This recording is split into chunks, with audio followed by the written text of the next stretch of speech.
दोस्तों, मेरा नाम अनिका है। आप सभी को मेरे चैनल भूत प्रेत की कहानी में स्वागत है। आज मैं आपको एक लड़के की सच्ची कहानी बताने जा रही, तो मैं उसी के पॉइंट ऑफ व्यू से बता रही। मेरा नाम हर्ष है। ये बात लगभग 5 साल पहले की है, जब मैं अपने परिवार के साथ लुधियाना पंजाब में अपने पुराने अपार्टमेंट में रहता था। ये एक किराए का अपार्टमेंट था और हम वहाँ लगभग 8 साल से रह रहे थे जब यह वाक़या हुआ। हमारे अपार्टमेंट के नीचे के मंजिल पर एक औरत रहती थी और उसके बारे में अफवाह थी कि वो काले जादू में शामिल है। हालांकि मैं ऐसी चीज़ों में विश्वास नहीं करता। उस पर अपने पति को मारने का भी इल्ज़ाम था। खैर, मुझे ऐसी चीज़ें किसी के बारे में नहीं कहनी चाहिए, और वैसे भी मैं कभी भूत प्रेत पर विश्वास नहीं करता था और अब भी कुछ हद तक नहीं करता। वैसे मैं सिख हूँ और सिखिज़्म में 3 से 4:30 के समय सबसे अच्छा समय माना जाता है अरदास करने के लिए। इसलिए मैं सुबह 3 बजे उठकर अरदास करता था। मैं अपने कमरे में ज़मीन पर बैठकर अरदास करता था। एक दिन जब मैं अरदास कर रहा था, मैंने देखा एक काली बिल्ली मेरे पास बैठी थी।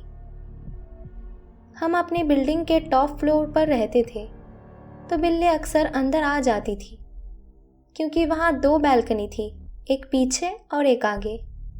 हमारे बिल्डिंग के पीछे एक बड़ा पुराना प्लॉट और एक ज़मीन का टुकड़ा था। मेरे कमरे में 2 दरवाजे थे, एक बालकनी की तरफ खुलता था जो पीछे थी और एक आगे। इसलिए मुझे आदत थी पीछे का दरवाज़ा खुला छोड़ने का, क्योंकि मेरे कमरे में कोई खिड़की नहीं थी। मैंने बिल्ली पर ज़्यादा ध्यान नहीं दिया क्योंकि मैं अपनी अरदास में ध्यान देना चाहता था। मुझे जानवरों से प्यार है, तो मुझे कोई दिक्कत भी नहीं हुई। लेकिन ये अजीब हो गया जब बिल्ली चुपचाप मेरे पास बैठी रही। मुझे लगभग 5 मिनट तक घूरती रही। मैंने इसे नज़रअंदाज किया और अरदास के बाद सो गया। लेकिन मुझे थोड़ा बेचैनी हुई जब अगली रात भी यही हुआ। उसके बाद हर दिन मेरे अरदास के टाइम बिल्ली आ जाती थी। ये मुझे परेशान करने लगा और मैंने 3 बजे उठना बंद कर दिया। ऐसा लगता था जैसे कुछ मुझे अरदास करने से रोकना चाहता है। कुछ दिन बाद सोते हुए मुझे लगने लगा जैसे कोई मेरे बिस्तर के इर्द गिर्द चल रहा हो। कभी कभी मुझे कदमों की आवाज़ भी सुनाई देती थी, लेकिन मैंने कभी कुछ देखा नहीं। मैंने सोचा ये मेरा वहम होगा क्योंकि मैं ज़्यादा हॉरर मूवीज़ देखता था, लेकिन मैंने कभी इस पर विश्वास नहीं किया। ये कदमों की आवाज़ लगभग रोज़ सुनाई देती थी, लेकिन मैंने इसे नज़रअंदाज किया क्योंकि मैं ऐसे चीज़ों पर विश्वास नहीं करना चाहता था। एक और वाक़या, मुझे रात में बालकनी में घूमने और म्यूज़िक सुनने की आदत थी। एक रात जब मैं घूम रहा था, मैंने कुछ देखा जो एक बच्ची लग रही थी।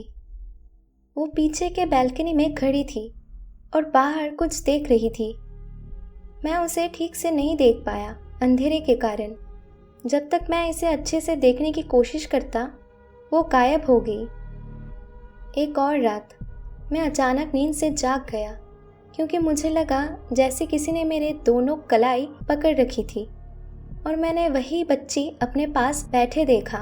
मैं कुछ कह नहीं पाया और पसीने से भीग गया था। उसने कुछ कहा, लेकिन मैं समझ नहीं पाया। मुझे लगा मैंने सपना देखा होगा, लेकिन ये बहुत रियल लग रहा था। मुझे सांस लेने में मुश्किल हो रही थी। मुझे बहुत गुस्सा आने लगा क्योंकि मैंने उस बच्ची को बार बार देखना शुरू कर दिया था।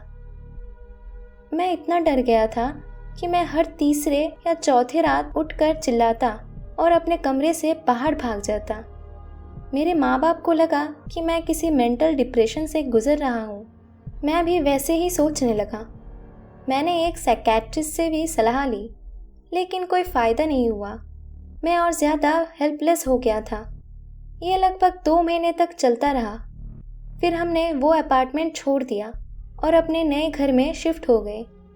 मुझे लगा था ये नए घर में भी चालू रहेगा, लेकिन मैं नहीं बता सकता कितना सुकून मिला मुझे अपने नए घर में पहली रात।